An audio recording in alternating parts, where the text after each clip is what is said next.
Good morning, Mr. Mayor. So you put out a tweet last year in February saying this: trans women are women, trans men are men, non-binary people are non-binary, all gender identities are valid. Now, I read that, and I know a lot of people read that and probably didn't have the foggiest what you were talking about, but it seems to appear that you think that men who say they're women are actually women, and women who say they're men are actually men. So I want to see what you actually think about this. I mean, do some women have male reproductive organs? I think you're in danger of conflating sex and gender.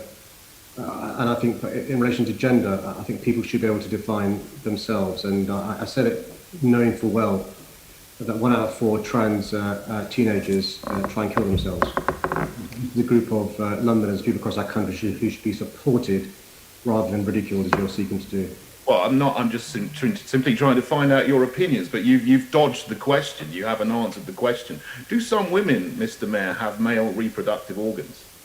As I explained, you're conflating sex and gender, and one's biology at birth often is not the gender one chooses to have, and that's why it's important to provide a supportive environment to those who are either transitioning or who are trans. But what about the other way around? I mean, can some men get pregnant and give birth?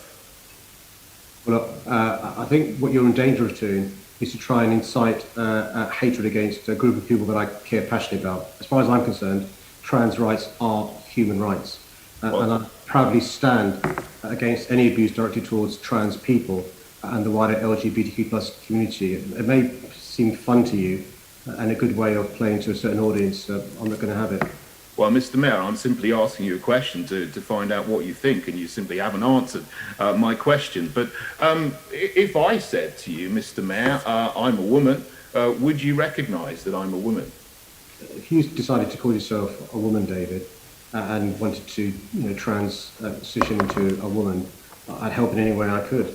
I think the idea, though, for you to make some cheap points on an issue that's really important to a lot of people. A lot of people suffer extreme anxiety and go through real turmoil when they make the transition, only for people like you to ridicule them. I think it's not really on, David. And to use this platform this way, I'm not going to amplify those sorts of messages. Mr. Mayor, I want to find out what you think, because this is an issue that people have opinions on, and I want to find out your opinions. And there's also a move to change the language. For example, in the NHS, want to remove words like mother and pregnant and actually call, instead of calling people pregnant women, they're calling people pregnant people. Do you support moves to remove words like women and mother from the language? I've not seen what you're referring to. I've got a mother, so I'm happy to. There's been lots of reports, for example, certain NHS areas are trying to remove words so that we don't have maternity services anymore. They want to change things from saying breastfeeding as becoming chest feeding, for example. I mean, would you support changing the language?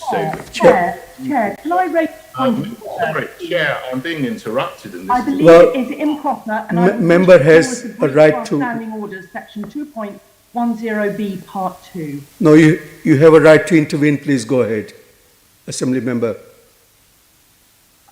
We're hearing very discriminatory language here, and I think the member should not be further heard. I would second that suggestion from Assembly Member Russell. This is appalling, and also the Mayor has no responsibility for the National Health Service, and the reports about these matters have been proven to be incorrect in any case.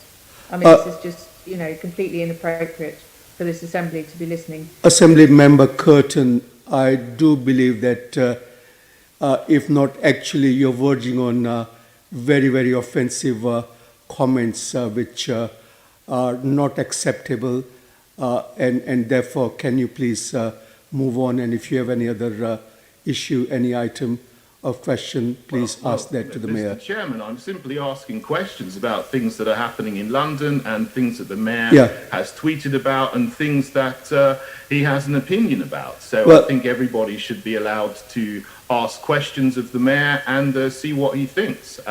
And he does have some responsibility for healthcare and health inequalities. So I would put that question to the mayor again. Does he support those changes in language? Well, look, Mr. Mayor has answered your question. I think please move on. I have given my ruling. I do find your line of questioning and in the way you're putting it offensive to many. And therefore, if you don't have any other question, I'd like us to move on. I don't have any other questions on any other topic. Right, thank you. On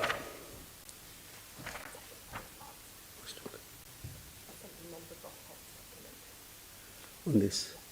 Assembly Member Boff, you had a supplementary on this particular question. Assembly Member Curtin is following the same old strategy that we've seen in Europe for decades, if not hundreds of years, of blaming a minority for the problems of the majority. And of course, that also entails coming up with lies and tries to make them plausible. There is no such removal of the words mother and breast from the NHS. It isn't happening. It doesn't exist.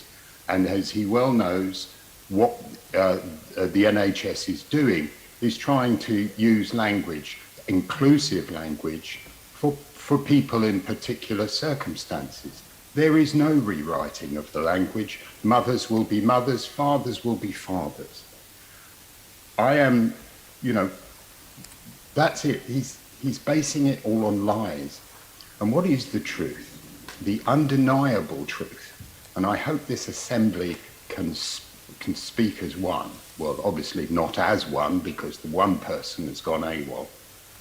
That trans men are men, trans women are women, and trans rights are human rights. And let's never forget that. Thank you. I mean, it's a comment, it's a statement, so I'm not sure if Mayor wants to come in on that. I'd like to move on.